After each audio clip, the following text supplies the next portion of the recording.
আমরা জানি টাকা থাকলে বড়লোক হওয়া যায়, কিন্তু বড় মানুষ হতে গেলে যে প্রয়োজন সুন্দর একটা মনের, তা প্রমাণ করে দিয়েছেন আমাদের শ্রীপুর বাজারের এই আনন্দবাবু। শ্রীপুর বাজারে তার বড্ড নামডাক। প্রতিদিন সকালে তার সামনে তার এই বন্ধু ক্ষুধা পেটে তার দোকানের সামনে এসে দাঁড়ায় এবং ইনি প্রতিদিন তাকে কিছু না কিছু খেতে দেয়। সে কিন্তু ফ্রিতে কিছুই খায় না, অর্থের পরিবর্তে হয়তো এই বন্ধু তাকে দেয় ভরপুর আশীর্বাদ। হয়তো তার এই আশীর্বাদই শ্রীপুর বাজারে শ্রেষ্ঠতম একটি মুদিখানার দোকান হিসেবে পরিচিতি পেয়েছে।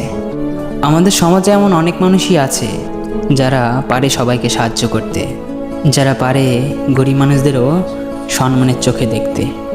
আমরা চাই সমাজে এরূপ মানুষের ভালো হোক, নয়তো যদি এরূপ মানুষের ভালো না হয় তাহলে পৃথিবীর 16 আনাই বৃথা।